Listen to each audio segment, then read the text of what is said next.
At a time like this, when Nigeria is beleaguered with rising insecurity, effective communication between the government and the citizenry is crucial. Not only will this allay fear or panic among citizens, it is also essential to highlight efforts being made to restore hope and peace. As the security situation in the country worsens, the federal government is intensifying efforts to combat all its forms like banditry, kidnapping, and insurgency. To the effect, the Special Advisor to the President on Policy Communications, Daniel Bwala, will be joining us to discuss such efforts, especially the need for creation of state police. But before we go to Daniel Bwala, I have, just like I said earlier, we have BKO right here and Asukwe James. So, BKO, we have Daniel Bwala in the building, and we're going to be talking about the focus on security, what the government is doing and what the government needs to do to solve this issue. What are your thoughts here? Well, there are different approaches to solving this problem. I don't think one approach will give us desired results. Exactly. I'm happy that we are looking at various methods and tactics by which we can defeat the enemies of the Nigerian state. And I watched the screening of the immediate past Chief of Defense Staff, who was nominated by the President for the position of Minister of Defense, and we came up with a lot of ideas. I just hope that we can implement some of the lofty ideals that General Christopher Gwabin Musa represents. I think is the right fit for the job. I think that the fact that he has a very good relationship with the current service chiefs, with the Minister of State for Defense, should help us to achieve our aim. I'm sure that they will be very excited to work with him, especially the Chief of Army Staff, who is also very close to the new Minister of Defense. And I hope that he also gets maximum cooperation, not just from the President and Commander-in-Chief, but the National Assembly. Exactly. They will be proposing a lot of things, and they need support. Everyone must jump in at this stage to ensure that Nigeria overcomes the enemies of the Nigerian state. And I'm confident that we will get past this terrible state of affairs. Absolutely. I mean, a couple of minutes ago, the Senate, confirmed the nomination of the new minister, the brand new minister of defense. Your thoughts on this? I think General Musa is coming with an intimidating CV. Intimidating, I like that. With the way he spoke, this evening, you could see a man who is ready to work. But he doesn't just want to work. He needs the support of everybody. He needs the support of the federal government, and especially he mentioned the state and the local government, for them to, so that will be, because we have a big problem in our hand, and it's coming to solve this problem, but he can't do it all alone. Yes. He needs the collaboration of everybody. And then since he's going to be a minister, there's so many people have been saying something, because he's running a ministry, civil servants. No, so I we have to support him every way possible. So we want to also see, thank God Daniel Bwala is here. We would also want to hear how the federal government, they are actually thinking, or how the president is thinking, and why the president actually decided, to choose him.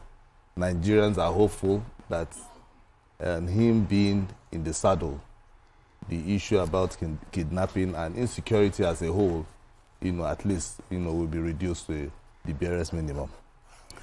Okay, joining us for the discussion on efforts being made by the federal government, to find lasting solutions to insecurity and proposed amendment of laws to incorporate state police in Nigeria is the Special Advisor to the President on Policy Communications, Daniel Bwala.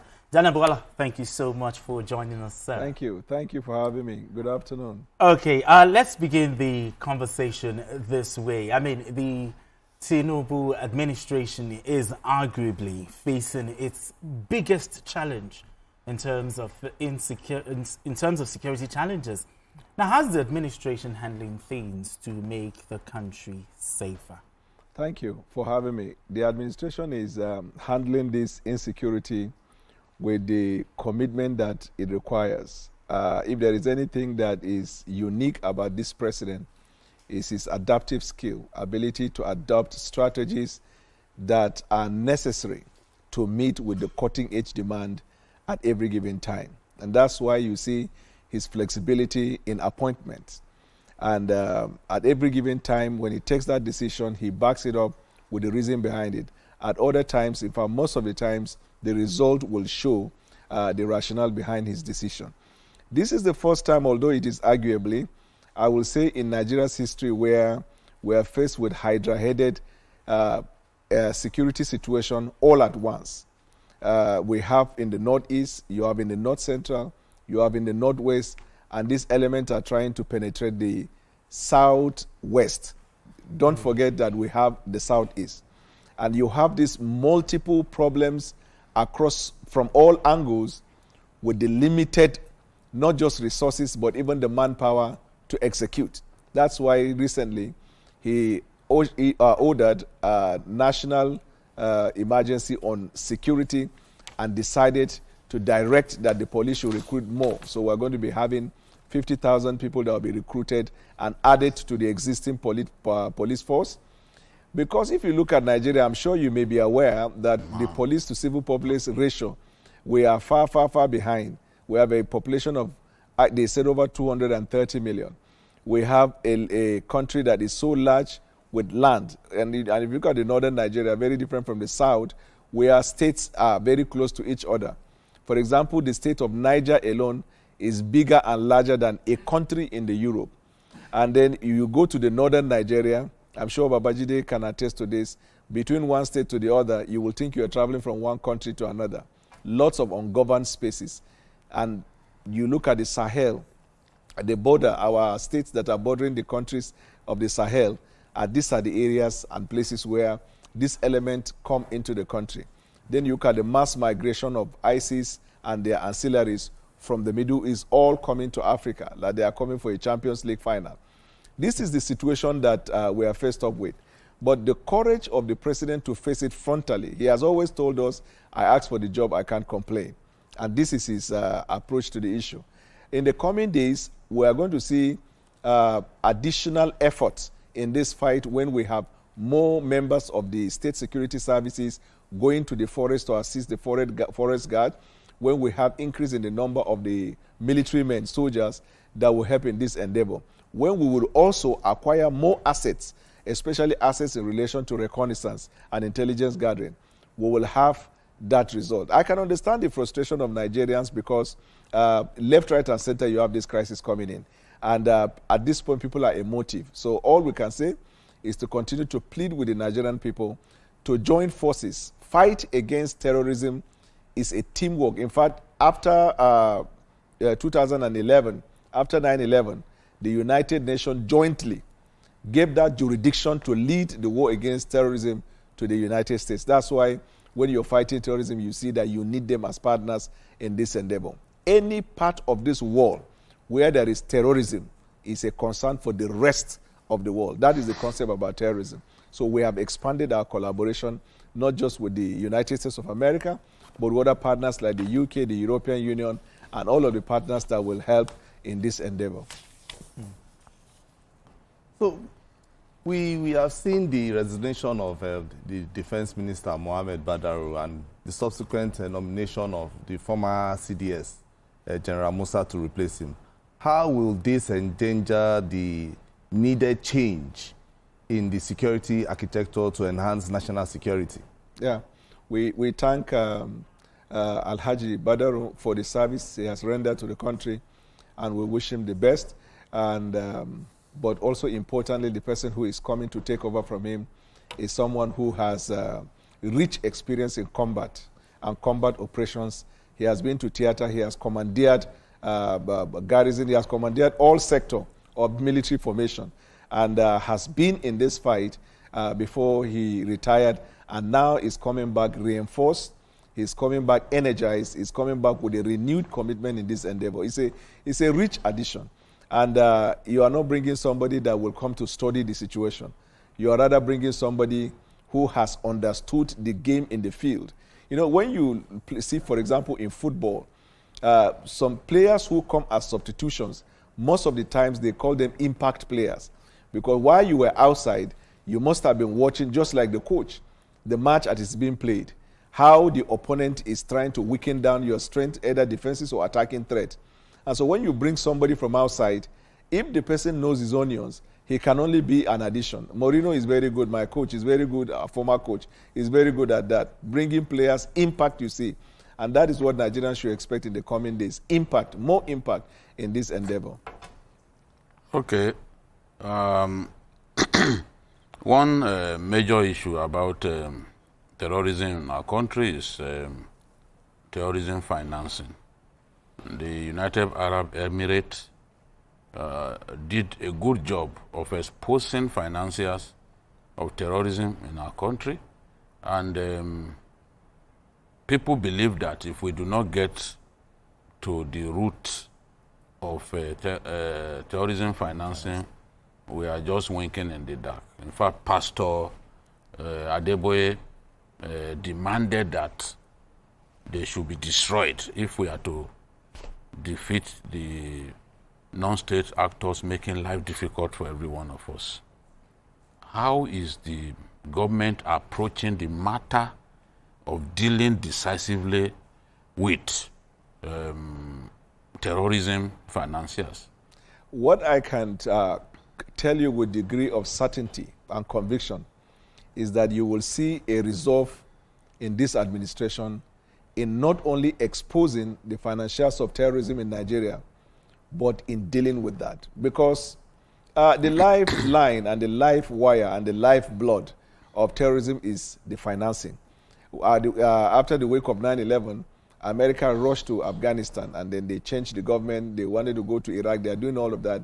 Before, I think from the Harvard University or MIT or one of these universities in the US, a professor came up with a theory that if you don't deal with terrorism financing, you're wasting your time.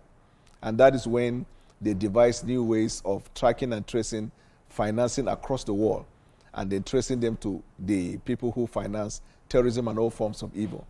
And this president, when he came on board, he's opened, he has always said he's open to all collaboration that is necessary to flush out this evil. Let me give you a perspective, sir. There is nobody in Nigeria that is above the law. Anybody who is found to be involved in financing terrorism, that person and the Boko Haram, there is no difference between them, because he is the one or she is the one or they are the ones giving life to the terrorists. And terrorism, as we all know, is not an activity that comes and touch one or two places. It's a belligerent war. They tend to weaken the system of the state. And therefore, a state cannot be said to be serious until the state is able to face those who finance terrorism. And there will be no distinction between the terrorists and those who finance them. I can guarantee you. Now, let me bring a quick follow-up to that. I'm aware that the Attorney General of our country not long ago put on trial some of the people who are identified as sponsors of terror in our country by the UAE. How far have we gone with the trial of these fellows? Because my view is, if people are not made to pay for their sins, they will actually infect other criminals with their bad behavior, and we won't see an end to this. 100%. I agree with you. And I must also sadly and regrettably say this, that the administration of criminal justice in Nigeria so far has not been supportive in the war against terrorism. In other areas, you see adjudication enjoying fast and fast tracks, like for example in election petition, it has already been classified as sui generis. There is accelerated hearing of all election matters. But administration of criminal justice, even after the enactment of ACJA, which provides for specific period for hearings, adjournment, and all that, still you see the activities in fighting terrorism in the court is slowed very largely. You arrest somebody who is charged with terrorism activities. From the first day he's arraigned, the next hearing is going to be in 6 months. And then you see argument for bail. And then you grant bail to somebody that is more likely to incorporate more people. So instead of a case, all terrorism charges should be concluded in the first 12 months of the case, from the hearing of from the arraignment to the judgment. That way there will be deterrent. But you see, what we find is they do everything possible to frustrate the hearing of the matter until that president who comes with that renewed hope finish what he's doing, and by the time he leaves, another one comes, and then he starts all over again. But I am sure that the Attorney General of the Federation must be looking at our extant laws relating to administration of justice, especially one that deals with terrorism prosecution. And we'll see how we can make recommendations for amendment that will give a fast-track treatment of these cases. Because to support your matter, if you charge, however the number of terrorists that you arrest, if there are no consequences for their conduct in terms of sentencing them to death, in terms of finding justice and judgment on the matter, then you have not been able to establish to the populace that once someone is arrested for terrorism activities, that person will see justice at the end of the day. That's why we have very few that we can today point at and say they have been convicted. We have it, but very few as compared to what is going on. All right, Daniel, we have witnessed the rescue of some kidnapped victims in Kebbi, Kwara, and other places. Many people are wondering if ransom was paid by the government or negotiations were made. Talk to us. What is the position of the administration on this? You see, before the president, President Bwala Tinubu, took the oath of office, we understand that in the past administration, there was a program that accommodates negotiation with bandits and terrorists, especially when they arrest our children. Because one of the responsibility of government is to do all that it needs to do to preserve the life and the properties of the people. But law is about evolution. When you see people taking advantage of that, especially like the repentant Boko Haram being reintegrated and then recruited into the army, and now they have become our albatross. So that has to stop. Then with respect to that arrangement in the past, so we used to hear of this negotiation with terrorists or bandits or whatever criminal elements they are.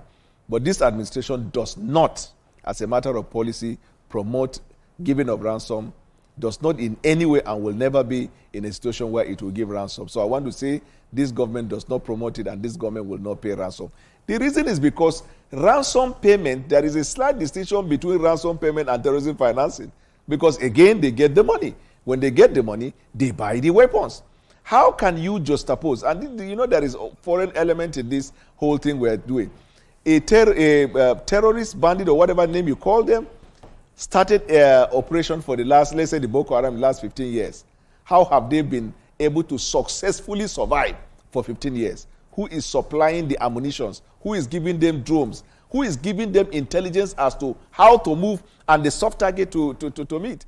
That's why we have expanded this collaboration with our partners, because you cannot succeed without collaboration in this endeavor. So this government will not support the idea of ransom payment. Families sometimes, when they are under a terrible situation, they have had to pay ransom.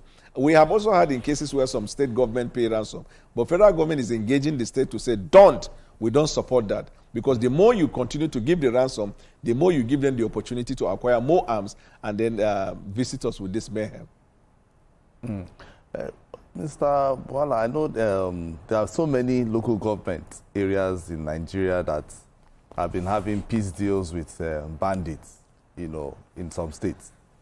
Don't you see this as counterproductive to the federal government stance and what is the administration's view about it? Because there are so many states, so many local government chairmen who are, you see them on social media, even snapping pictures with these bandits. What is the view of the administration? What do you try? What are you going to do about it? So there are three layers to this issue. The layer number one is that government, for the most part, in most local government, especially in the northern Nigeria, the government is broken down to a point where you cannot definitively, in most local governments, say there is governance in that place. And once there is no governance in a particular place like that, law enforcement, the people become vulnerable. So they tend to tilt towards the side of this element because without it, then they will continue to have that problem. And we have continually communicated with the governors to do everything that is possible to have no relationship or support this idea of any form of relationship directly or indirectly with this element, Boko Haram and Lakurawa and Saru, whatever name or designation that they have. That's layer number one. Layer number two, very sadly, governors, not all of them, I'm just speaking in generic term, there is this report that they have not been able to deliver good governance at their level, even with the increased allocation. Because otherwise, every state should be able to have a security vanguard at the local government level, well-funded and trained for the purpose of vigilante operation, providing intelligence with the federal forces on the ground, and then defending their immediate communities. But most communities you go there, you don't see that. And there are states you go to that the condition they were at before the increased revenue is the same that they are. Meanwhile, the revenue has been increased. So, but as a government, we have a policy of collaborating and not fighting state government. So we continue to ask them to do their best and deliver on these deliverables. One of the findings of United States Institute of Peace as one of the causes of people joining these terrorist activities, apart from ideology and other factors, another one is they say when there is no governance delivered to them. This is the second layer. The third layer is the good news, that now we have the opportunity to amend our laws and introduce state police, so that the complaint of the governors, that the reason why this prevalence is seen in their area is because they don't have control over federal forces, they cannot do this, that. Once state police is incorporated, then the states can secure their environment. Take, for example, the gradual influx of this terrorism in the southwestern Nigeria. It started in the northeast, then came to north central, and then escalated to northwest. Now it's coming to the rest of Nigeria. If we have state police, then you can be sure that state will begin to protect their state. If one state protects its own, the other one, before you know, will be able to really emasculate them and get them out of the system. Point number one. Point number two, God has made it possible that through this unfortunate situation that we're facing as a people, now even individuals that were against state police have all come together and they say they want state police. This is the best that has ever happened to us. At least I'm from the north. In the past, some northern governors have expressed apathy. But a few days ago, they had a meeting. The entire northern governors have agreed that state police is the way out. And of course, the southern governors, they've always advocated for that. The police, before now, are the ones who are rejecting and resisting the idea of state police. And this is my answer I've always said. This constitution and law was not handed to us by God. It has to evolve. We cannot hold one law. America has 28 amendments, and they keep amending the laws. And so we need to see how we can be flexible enough to adjust and adapt until we find the lasting solution. With the limitation in terms of the number of both police and the armed forces, you can see by the time we recruit the state police, we're going to have probably, in my estimation, close to 1 million or more of a police force if you combine the state and federal forces. And then you are going to have vigilante at the local government. And then we will promote private security as well. Then we'll be able to chase these people because these ungoverned spaces will now begin to have law enforcement in those places. Okay. All right, then we need to go on this quick break. Okay, Daniel Bwala, just stay with us. Okay, we'll be right back after this time out. Don't go away.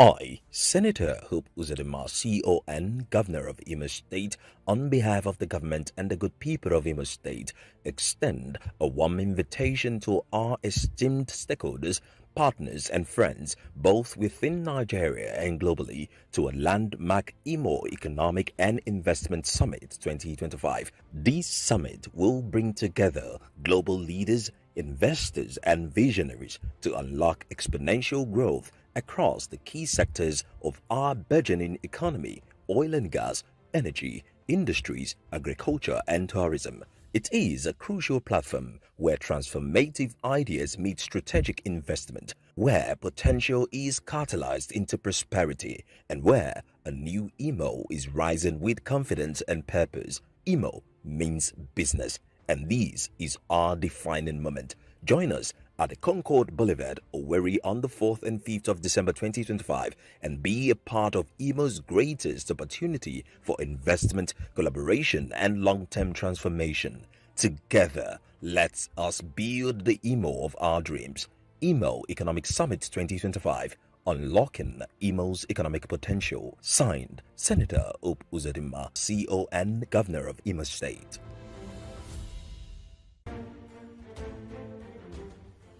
The Renewed Hope Initiative RHI presents the RHI Green Nigeria Challenge. Go green today for a greener tomorrow. This national competition is in 3 categories. The household category is a tree planting competition amongst 11 frontline states in northern Nigeria. Each participating household in Adamawa, Borno, Bauchi, Gombe, Jigawa, Kano, Katsina, Kebbi, Sokoto, Yobe, and Zamfara states will plant a minimum of 1 tree to qualify, with a video evidence of before and after the tree planting exercise. 20 million naira will be awarded to the best household. Submission deadline is 20th December 2026. Community category will see local governments, local communities, schools, and NGOs reclaim and transform degraded or abandoned areas such as dump sites, landfills, parks, and their likes into green, vibrant gardens, parks, and eco-friendly spaces. 50 million naira would be awarded to the overall best community group. Deadline for submission is 15th July 2026. State category will have all states of the Federation and the Federal Capital Territory, excluding Enugu State, have a chance to address the growing threats to environmental sustainability and cleanliness. States will be judged based on the number of trees planted on major roads and inner streets and how clean they are. 100 million naira will be awarded to the best performing state. Already, Enugu State has 100 million naira for being RHI's model green state due to its greenery and cleanliness. Video evidence must be submitted by participating states on or before 20th December 2026. All entries must be directed to RHI Office, State House, Abuja, or email rhi.greenchallenge@statehouse.gov.ng. RHI Green Nigeria Challenge. Go green today for a greener tomorrow.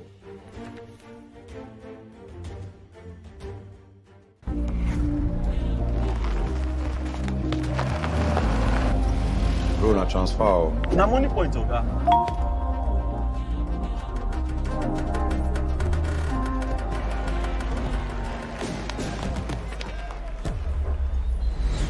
No worries, I've go make am. Mo go Bible. Victor, even you they use money point? Of course now, they use money points. Confirm. Money point, made for your progress.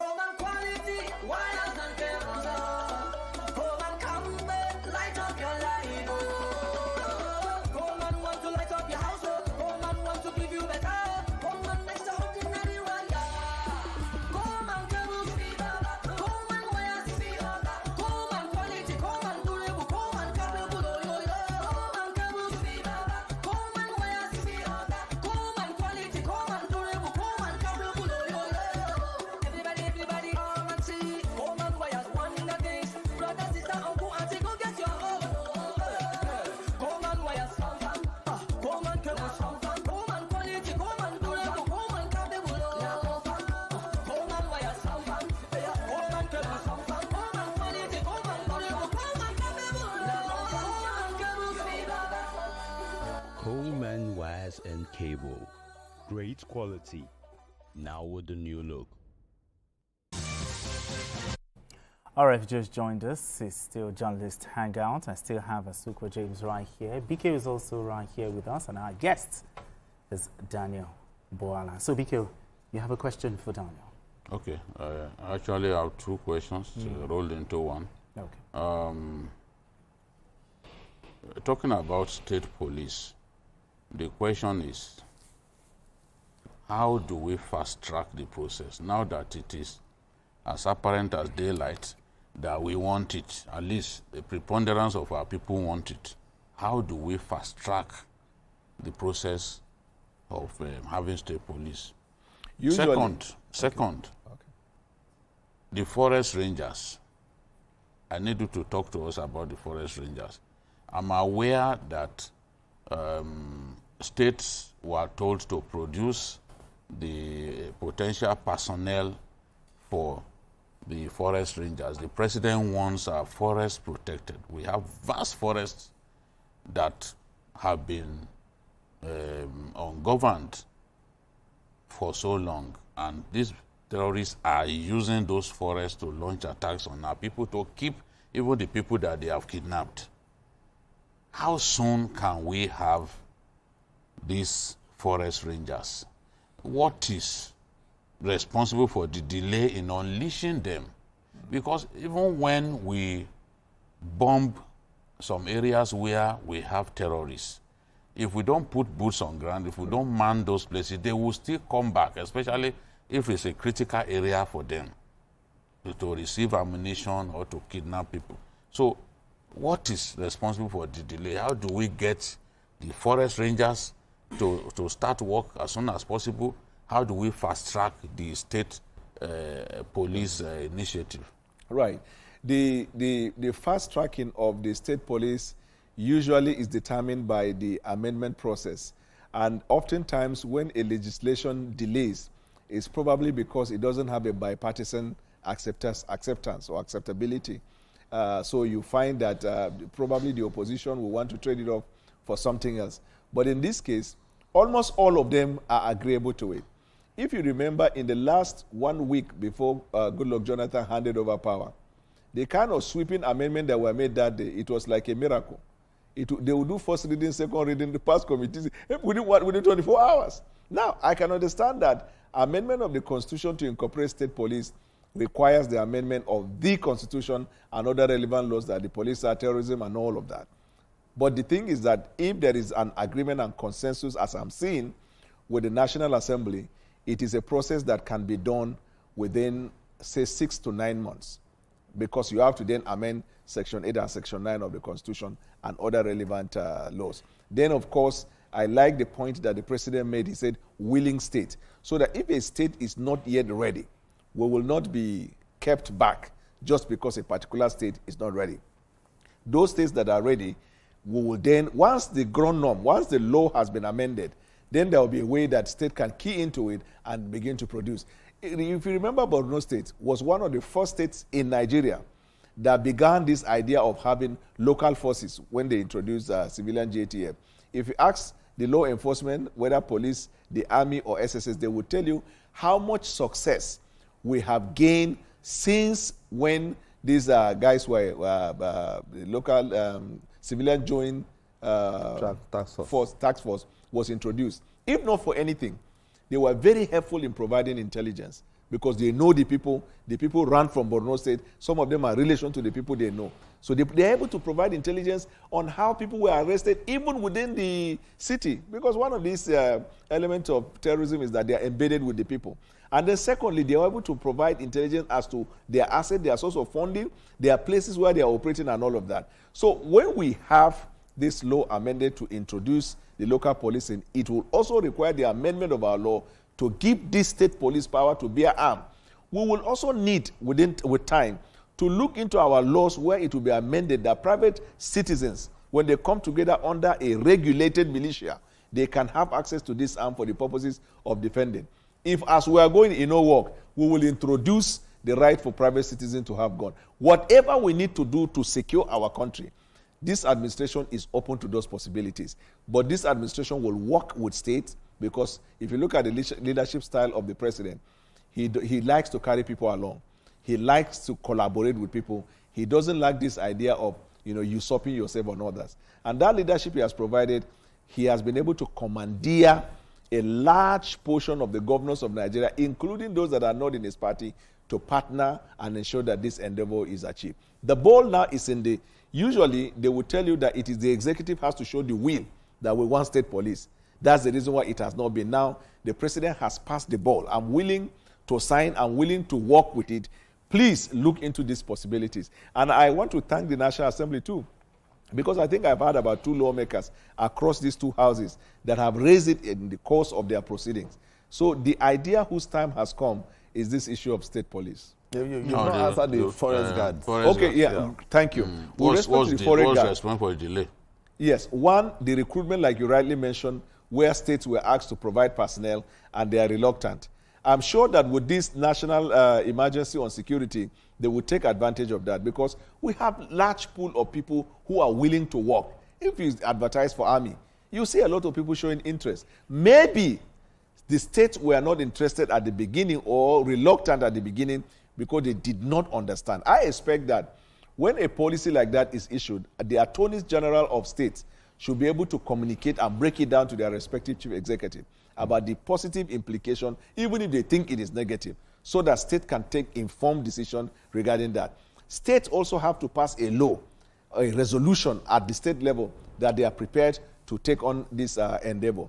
But what the president has done in the meantime is that directive that the SSS should recruit more personnel and send trained people to begin this process. So what I see happening with these forest rangers or this idea of taking care of our forests is that at this time it will be more of a clandestine operation because we don't have all of the manpower to station that.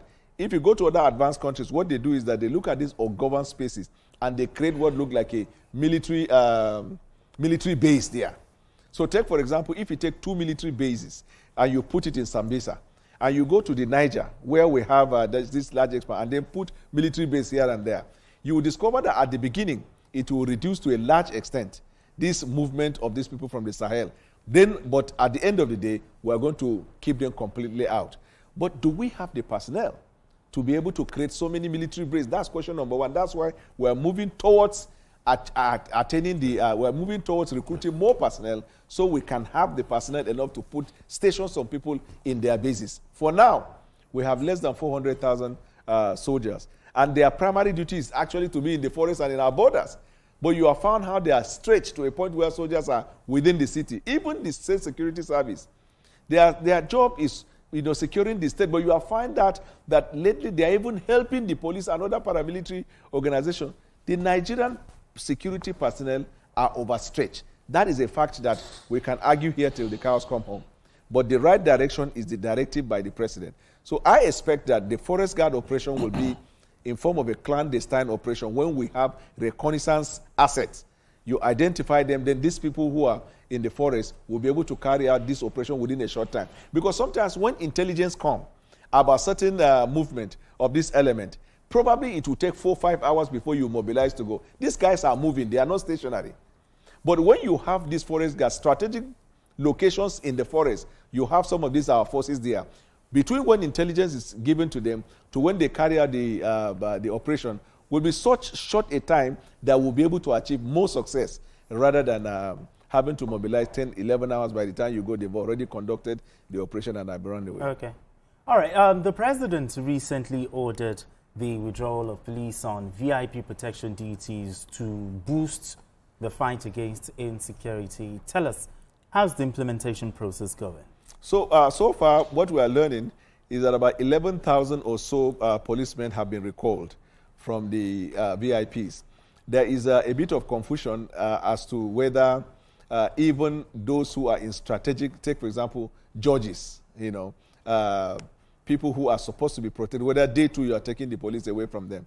I think 2 days ago or so, I saw in an interview, one of the police officers was there to say they need further clarification regarding that they are going to seek clarification from the presidency. I'm sure the clarification will be given to them. But what I can understand for now is VIPs attached to celebrities, VIP attached to private citizens. All of these ones, you have to mob them. Then even VIPs attached to appointees of government that are not relevant.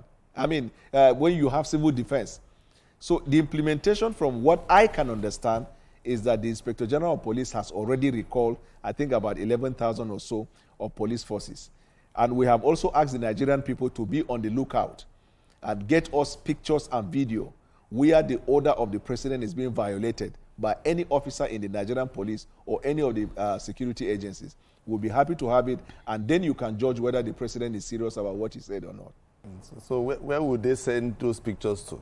So, you know, in these days of information technology, I've seen for many years now how that if somebody is manhandled by the police or any government official, people in social media will say, tag it till it gets to government. And within 24, 48 hours, you see official. Like, police have been very effective in that. Where a police officer violates the right of private citizen and they keep tagging, the next thing you hear, the police are punishing the person, or they've taken decision, or they'll be able to answer as to why that police officer did what he did in the first place. So this is what I can say. We don't have a dedicated phone, apart from the regular phone provided by the police and all other platforms of government. But we are using social media. That's the new media. We will even extend this conversation probably sometime in the future. I'll be happy to come here to tell you the new threat that is more than Boko Haram, the manipulation of the algorithm that clone voices and clone people. That is the new means by which people want to use to cause regime change in countries of the world. Today you will see a video of 5 years ago, and you hear somebody at the background say, it's happening now. I was telling one of my teammates that I'm supposed to be in Ibadan sometime around mid-December, and I was expressing concern about Lagos Ibadan. I said, I saw a video, the person said this thing happened yesterday. He checked it, he said this thing happened some years ago. This is how people are misusing the social media to create vitriol, to create hate, to cause panic, and to put the government in a very bad light. We will take time and sensitize Nigerian people to do what we call two-factor authentication. Anytime anything is shared to you or you come across it, the first thing you should do is, one, try to find out the source. And then two, try to verify before you reshare. We have a law that can prosecute anybody who shares anything that is unlawful and illegal. But that's another conversation for another day. Okay, the administration has ordered the recruitment of police and military personnel. There are fears of apathy. I know, like in the Southeast, they don't even want to go to the military at all, you know. And also there's this fear about this process being hijacked by terrorists who may sneak into the system to sabotage the country. How is the government addressing these fears? This is where what we call background checks. And it is, anytime we find that kind of fault or problem, we blame the law enforcement, whether police or SSS or anything. For now, I think of all the security platforms, the one that you say they go extra mile in doing background check, I think is the State Security Service. I overheard, I think, a video, I don't know if it's a recent video, where the former Chief of Army Staff, General Buratai, was complaining about how people, the Boko Haram, that they call the repentant, were reintegrated to the army system. Yeah. He said it is the states that they didn't have control over, that usually the personnel are recommended to them by the state government. And all they do is that they process them and then take them. We have to review that. There is no way people who are indicating to work, whether with police, SSS or anything, and you just take them because they apply. There is this thing called background check. The same check that is subjected in looking at appointees. You have to look at their history. Because these bad guys that you are seeing also understand the game. And they will want this arrangement of repentant Boko Haram. They understood the thing, and what they did was they get their guys to keep saying, we surrender, we surrender. They got into the system, they were retrained, they hear what the soldiers are hearing, they are in meetings where operations are discussed, they know the firepower of the armed forces, and they communicate to those elements. So you see that soldiers will go there, they are overpowered. How are the enemies able to assess our firepower? Is some of these things. And I'm sure that by the president's order, all security platforms in Nigeria will have to take seriously this idea of background check in recruitment. Because if you fail at that, people will rise up to the highest rank. I remember when President Goodluck Jonathan was in power, he said members of Boko Haram were in his cabinet. These are the things that background check would have been used to avoid. If you are applying for anything in America now, the question you are going to be filling, they will even know your great-grandfather because of what they will demand for you to fill in. They demand certain details that will help them. Those who process psychology will process it. Those who process history of criminality, those who process linkages, they expand the cobweb until they have a fuller knowledge. If tomorrow anybody that is recruited misbehave, they know who to meet, they know where to go, and before you know, in 48 hours, they will say, this also suspect has been arrested. Okay. This is his history. This is his trajectory.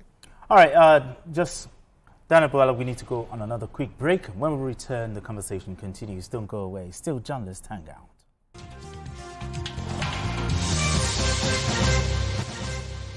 The Zynox Computerized Nigeria Initiative, the CNP, is more than technology. It's transformation. Zynox is closing the digital divide. We provide affordable computers to millions, tearing down financial barriers to technology access. It's a complete ecosystem. We include the device, plus reliable Starlink internet, iPower backup, and essential 24/7 support. Zynox is helping schools move from old books to a modern, digitized learning system. The CNP is also for business growth. We equip SMEs and corporations with the same tools, boosting productivity and efficiency nationwide. This drives economic growth. We create direct jobs, agents, trainers, and fuel a powerful, knowledge-driven economy. We guarantee total accountability.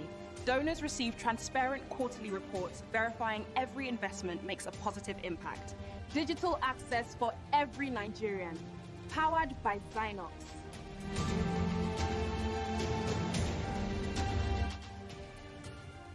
Zynox. Anticipate the future. Mommy, I got the school fees. You too much. Nah, money point too. Money points, thank you.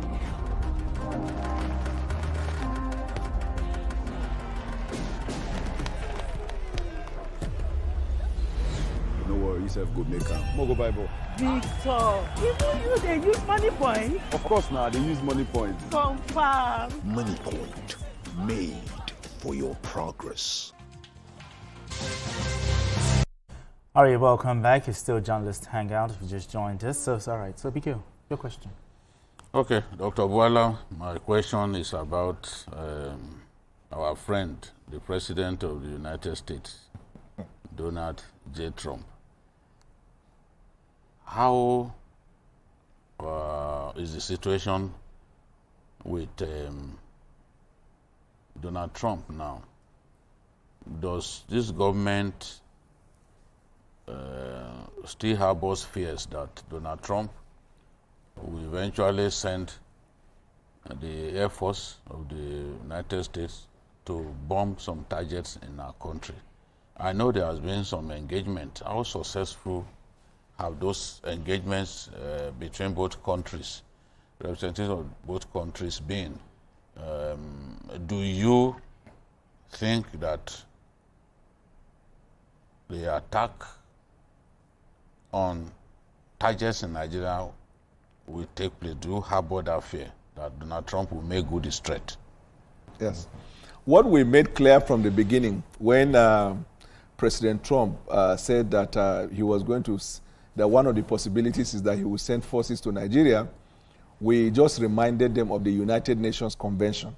There are 3 grounds on which a military force of another country will enter another one. Number 1, if the host country invited you. Number 2, if you are at war with that host country. And number 3, if the United Nations permit you to go to that country. Maybe the country has to, if there's a crisis, a constitutional crisis, the United Nations can say you can then go. Now, none of that existed at the time Donald Trump said that, so we reminded them. And thankfully, our relationship with the U.S. has been so fine. They understood the point.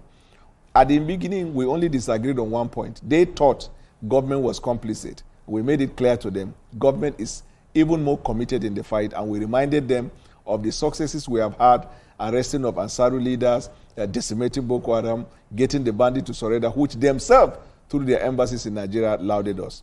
So we have now come together. We are looking into ways where we will deepen our cooperation.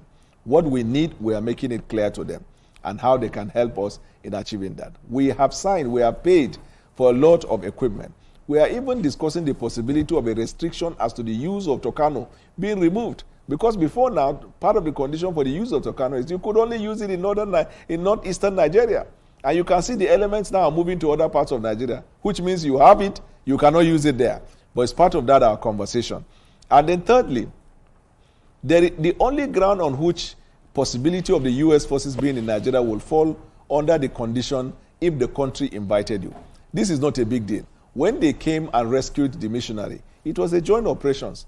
There are occasions that will warrant us cooperating with them for them to have their forces in Nigeria. But it has always been, by convention, has to be an agreement. And the reason, let me tell you, the reason behind that is that historically it has been shown, almost in all of the occasions where military forces of another country enter one without invitation, it ended in them forcefully establishing a base, or it ended up in them taking out people that they put as target that may not even be terrorists. And then the third one is they will go to the main facting issue where there is natural resource, mineral resources. So these are the reasons why country has to accept before you come in. And we are telling them areas in which we accept. But our foundational conversation is that we have an armed forces that is well able to do that if we have the right weapons, if we have the right equipment. If you give us the gadget you use for reconnaissance and intelligence collection, we will be able to handle that. So you don't have to have your military forces on ground based on our discussion at the moment, but those things that we need, if you can make it available to us. And thankfully, President Tinubu, since when he came, we've been paying upfront. Nobody is begging anybody anywhere. We've been paying. But sometimes even when you pay, it will take time. There are some of the things we paid for. Okay. It will take 2028 before it is delivered. So we're deepening that collaboration, and I can assure Nigerians that in the coming days, you will see those results. Okay, beautiful one. We've been speaking to the special advisor to the president on policy communication, Daniel Bwala. Daniel Bwala, thank you so much for joining us on the show, Journalist Hangout. Thank you as always. Appreciate that. All right, gentlemen. Daniel Bwala has said a lot of things. I think he answered most of the questions brilliantly, don't you think so? Well, it is his duty to answer the questions. Absolutely. We are not going to answer questions for him. Exactly. So, we want a country that is secure, and hopefully, in our time, Nigeria will become much safer. Absolutely. That is our wish. Yes. That's our wish. That's our wish. Just in 20 seconds. Yeah. And you mentioned something about the social media, and I'm hoping that the government will come up, with a plan on how to deal with the online terrorism that we have, because that's a dangerous brand of terrorism going on now. All right, gentlemen. Where you lie against judges that they were singing. Exactly. None of them sang. All right, gentlemen, and that's it on Journalist Hangout today. Join us tomorrow for another episode of the program. You can watch the repeat broadcast of this episode tonight at 11. Join us on Sunday from 1:30 to 3:30 p.m. for Journalist Hangouts on Sunday. We are on YouTube at youtube.com/TVC News Nigeria. I am Benga Oreshegun. Bye for now, and God bless Nigeria.